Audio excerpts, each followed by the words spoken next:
Alright, Crop Master, magandang araw. Ating balikan at panoorin ang huling naging laban ni Terence Crawford. Ito is kontra dito kay Israel Madrimov. At ito is laban nila sa division ng Super Welterweight Division or Junior Middleweight, which is a 154 pounds. And dito nga si Terence Crawford is yung naka-black na short at naka-green na glove. So tingnan natin ang performance na ginawa dito ni Terence Bud Crawford. Pinapanood natin ito dahil ito nga si Terence Crawford is hinamon at aakyatin ang division ni Canelo Alvarez, which is in a super middleweight, 168 pounds. So bali ito si Terence Crawford ay lumaktaw sa 160 at doon nga ay harapin naman ni Crawford sa 168 itong si Canelo Alvarez. So dalawang division ang nilagpasan ni Terence Crawford upang makaharap lamang itong si Canelo Alvarez ng bansang Mexico.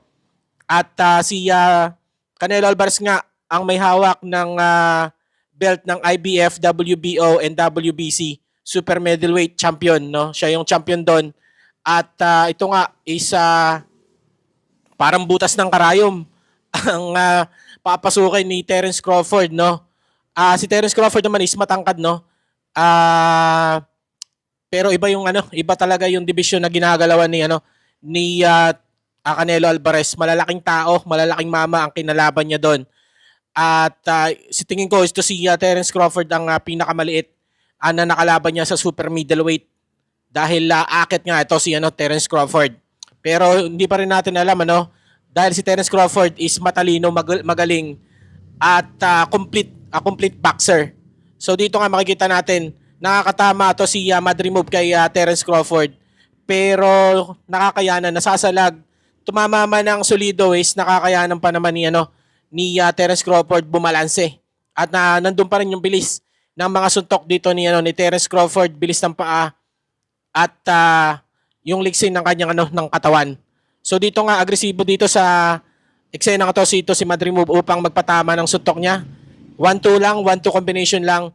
Ang ginagawa ni Terence Crawford is sinasabayan naman ni Terence Crawford sa lubong, sa suntok. At mas nakakapatama ng una. Mas mabilis ito si Terence Crawford. So dito, kaliwete nga si Terence Crawford. No? Si Terence Crawford is nagsiusit siya ng stance, pwede kanan, pwede kaliwa. So kanan naman si Madrimov. And ito nga si Madrimov yung nakaputi. So tingnan natin dito sa round na to. So magaganap yung laban ni Canelo Alvarez next month na, isang buwan na lang. August ngayon, so September 13, 2025 ang magaganap na yung laban nila. So napakagandang abangan yan. And dito tingnan natin. So naka-high guard Terence Crawford. And ang hirap ng patamahan ni Terence Crawford. No? Kahit naka-steady lang siya, hindi siya masyadong magalaw, hindi siya masyadong malikot. Pero ang hirap targetin, ang hirap patamaan. Yan yung depensa talaga na sinasabi, no? Okay, counter. Makikita mo sinasabayan talaga at hindi nagpapatalo ng tapo ng suntok ito si Terence Crawford. Dahil nga sugod na sugod to si Madrimov. So kailangan niya talagang magpawalan or magbitaw ng suntok. So tinamaan doon ng left hook si Crawford pero nakayanan ni Terence, no? So sinasabi nga nila na mahina yung panga ni Terence Crawford pero sa nakikita ko, sa tingin ko nagkakamali sila sa sinasabi nilang yun. Tingnan natin dito, jab galing kay Terence Crawford. Left and right hook. So magana rin yung mukha or mata ni Madrimov dito. So napakalaki ng ang lapad ng katawan ni Madrimov. At ito is nandito pa lang sa 154 pounds junior middleweight. Okay, tingnan natin dito. So sa tingin ninyo may pag-asa ba manalo to si Terence Crawford dito kay Canelo Alvarez? Para sa akin malaki, no?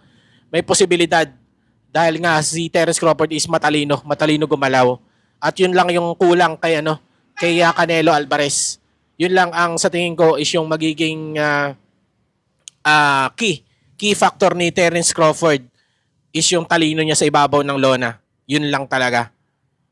Okay? Pero yung sa laki, sa experience is lamang na lamang si Canelo.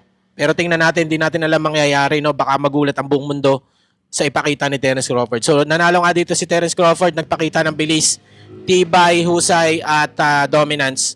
And maraming salamat, Crop Masters.